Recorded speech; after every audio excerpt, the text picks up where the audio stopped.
بسم الله الرحمن الرحیم. السلام علیکم ورحمت الله وبرکاته. عزتمند مسلمانانو ورونو او خویندو، امید لرم چې تاسو به روغ جوړ بیئ او خوشحال بیئ. زما د الله رب العزت نه دا دعا دا سوال دی چې تاسو چرته هم یی، الله جل شانه مو همیشه د پاره روغ جوړ خوشحاله و باد ساته. امین. عزتمندو، نن د یوې نوې او خاص وظیفې سره زه ستاسو مخکې حاضر یم. محترمو، نن درته یوه ډیره عظیم الشانه او لاجوابه وظیفه بیانوم. دا داسې وظیفه ده چې دا به د ستاسو زندگی بدله کی. د ستاسو داسې پریشانی وي چې هغه ختمیږي نه. تاسو باندې داسې مصیبت او غم راغلی دی او ته دا غواړې چې الله جل شانه ماته د دینه نجات عطا فرمای کی، یا د ستاسو څه حاجت ته، د لوی نه لوی حاجت ته، یا یو ناممکنه حاجت ته، کریم رب د دې عمل په ذریعه د ستاسو دغه لوی نه لوی حاجات پوره کړي. او که د ستاسو څه مقصد وي، څه جایز خواهش وي، کریم رب درته په دغه کې کامیابی عطا فرمای کی. لہذا زما محترمو، دا نننۍ وظیفه ډیره په توجه او دھیان سره وکړئ. د دې عظیم الشان انقلابات په تاسو په خپله باندې محسوس کړئ. زما عزتمندو، د ویډیو شروع کېدو نه مخکې تاسو ټولو ناظرینو سامعینو په خدمت کې دا درخواست دی چې تاسو اسې هم ویډیو ګورئ. په اول ځل باندې مو زما د دې چینل وزټ کړي وي او دا چینل مو لا تر اوسه پورې سبسکرایب کړي نوی، نو برای مهربانی دا چینل سبسکرایب کړئ. سبسکرایب سره خوا کې د ټلۍ والا نشان دی، دا تاسو کلیک کړئ او سلیکټ آل کړئ، د دې لپاره چې د هر راتلونکي ویډیو نوټیفیکیشن تاسو ته ملاویږي.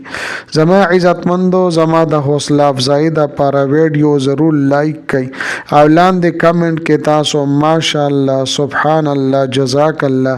یا د دې په شانت نور ښکلي الفاظ تاسو لیکئ، دې لپاره چې ما ته حوصله افزایی ملاویږي او نور ډیر ښکلي وظایف زه تاسو ته په دې چینل کې راوړم. زما عزتمندو، که چېرې تاسو د عظیم الشانه وظیفه هم نن شروع کول غواړئ، نو ویډیو اخره پورې وګورئ او سکیپ کوئ مه. زما محترمو، دا نننۍ وظیفه د ژوند بدلونکې وظیفه ده او ډیره مختصره وظیفه ده. ټوټل 15 منټ په دې باندې لګي، خو لیکن د برکاتو او فوایدو په حساب سره یو ډیره لویه وظیفه ده. دا وظیفه زما عزتمندو د سورة ضحی د یو آیات کریمه وظیفه ده. د دې عظیم الشان کمالات به تاسو هله محسوس کړئ کله چې دا عمل تاسو په هغه طریقه باندې وکړئ کومه طریقه چې زه تاسو ته بیانوم. نو تاسو به وګورئ چې د ستاسو جولې به کریم رب د څومره نعمتونو نه او د خوشحالو نه ډکې کی. زما محترمو، د وظیفې شروع کېدو نه مخکې زه تاسو ته د نبی اکرم صلی الله علیه و آله وسلم یو عجیبه واقعه بیانوم. کله چې تاسو دا واورئ، نو تاسو ته به د دې وظیفې اهمیت او د دې برکات ښکاره شي چې کریم رب په دې کې څومره طاقت او برکات کې ښودلي دي. زما عزتمندو، زمونږ به څه مشکلات وي، زمونږ به څه پریشانی وي، الله جل شانه د دې آیات کریمه په برکت سره د نبی اکرم صلی الله علیه و آله وسلم د ټولو نه غټه پریشانی ختمه کړې ده چې زه تاسو ته په دې واقعه کې بیانوم. زما عزتمندو، یو پیرا نبی اکرم صلی الله علیه و آله وسلم تشریف فرماو. حضرت جبرائیل علیه السلام په دربار عالیه کې حاضر شو. کله چې نبی اکرم صلی الله علیه و آله وسلم جبرائیل علیه السلام ته وکتل، نو جبرائیل علیه السلام پریشان حال او خفه. نو نبی کریم صلی الله علیه و آله وسلم د جبرائیل علیه السلام نه پوښتنه وکړه چې جبرائیل نن ډیر پریشان ښکارېږي، ډیر خفه وجه څه ده؟ حضرت جبرائیل علیه السلام ورته وفرمیل چې پریشانه به نه یم، نن ما د دوزخ مکمل مشاهده وکړه او په دوزخ کې چې څومره طبقاتو نو هغه ما وکتل او په هغې کې چې کوم قسم خلک پراتو هغه ما وکتل. کول. نبی اکرم صلی الله علیه و آله وسلم ورته ارشاد فرمایلو چې جبرائیل ما ته هم د دوزخ دغه حالات لګ بیان کا. نو جبرائیل علیه السلام فرمایل چې په جهنم کې اوه طبقې دي، پاغي کې چې کومه د ټولو نه لاندې طبقه ده، یعنی د بره نه اوم نمبر او د لاندې طرف نه اول نمبر، په هغې کې منافقانو. او بله طبقه چې د بره نه شپږم نمبر وه او د لاندې نه دویم نمبر وه، نو په هغې کې مشرکان پراتو. او بله طبقه چې د بره نه پنځم نمبر وه او د لاندې نه دریم نمبر وه، په هغې کې نور پرست او نجوم پرست خلق پراتو، یعنی نور خلق چې د نور عبادت کوي او خلق چې هغه د ستورو عبادت کوي یا د سپوږمۍ عبادت کوي. او بله طبقه وه چې د بره نه څلورم نمبر او د لاندې نه هم څلورم نمبر وه، په هغې کې آتش پرست خلق وو، یعنی خلق چې هغوی د نور عبادت کوي. او بله طبقه چې د بره نه دریم نمبر وه او د لاندې نه پنځم نمبر وه، په هغې کې یهودیانو ته عذاب ورکولی شو. او بله طبقه چې د بره نه دویم نمبر او د لاندې نه شپږم نمبر وه، په هغې کې نصارا وو. او بیا جبرائیل علیه السلام فرمایل چې ټولو کې بره چې کومه طبقه وه هغه ما وکتله. د دې نه پس جبرائیل علیه السلام خاموشه شو. نبی علیه السلام په بار اصرار کولو سره جبرائیل علیه السلام فرمایل چې حضور په هغې کې دستا امتیان چې ګناهګاران مسلمانان دي هغوی په هغې کې پراتو. کله چې زما عزتمند او نبی اکرم صلی الله علیه و آله وسلم د جبرائیل علیه السلام د اخیری خبره واورېده نو ډیر زیات سخت پریشان شو. 3 ورځې به نبی اکرم صلی الله علیه و آله وسلم چا سره خبرې اترې نه کولې، بس پریشان بو، خفه بو، جړل به، بس مونځ به کولو او خپل کمرې له براتلو او خاموشه به ناست او سجدې به کولې او جړل به. کله چې 3 ورځې تیرې شوې نو حضرت ابو بکر صدیق رضی الله تعالی عنہ برداشت نکړی شو او د نبی اکرم صلی الله علیه و آله وسلم په دربار عالیه کې حاضر شو، سلام یې وکړو. نبی اکرم صلی الله علیه و آله وسلم د سلام جواب خاموشه سره ورکو چې هغه و نه ریدو. د دې نه پس حضرت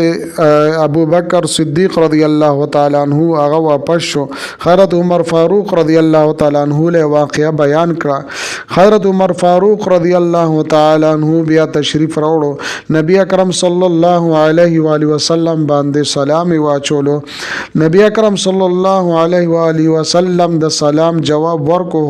خاموشه سره ورکو، هغه و نه ریدو. د دواړو حضرات او صحابه کرامو حضرت ابو بکر رضی الله تعالی عنہ او حضرت عمر فاروق رضی الله تعالی عنہ خپل منځ کې مشوره وکړه او حضرت علی رضی الله تعالی عنہ پسې ورغلو. علی رضی الله تعالی عنہ ورته فرمایل چې تاسو دواړه ورغلی او تاسو سلام جواب وانه غوښتو نو مانه بس سلام واخلي.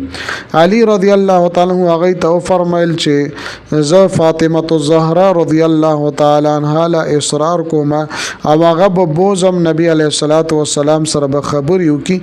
دا نبی علیه السلام نه به تاسو کی چې حضور سم مسله ده هغه ته به مسله خبره بیان کی ځکه هغه د زړه ټوکړه ده او هغه خپل پلار له ډیره زیاته ګرانه ده. نو حضرت فاطمه الزهرا رضی الله تعالی عنها له چې حضرت علی کرم الله وجهه خبره وکړه نو هغه والد سے په دربار عالیه کې حاضر شو، سلام یې وکړو. نبی علیه السلام د سلام جواب ورکو او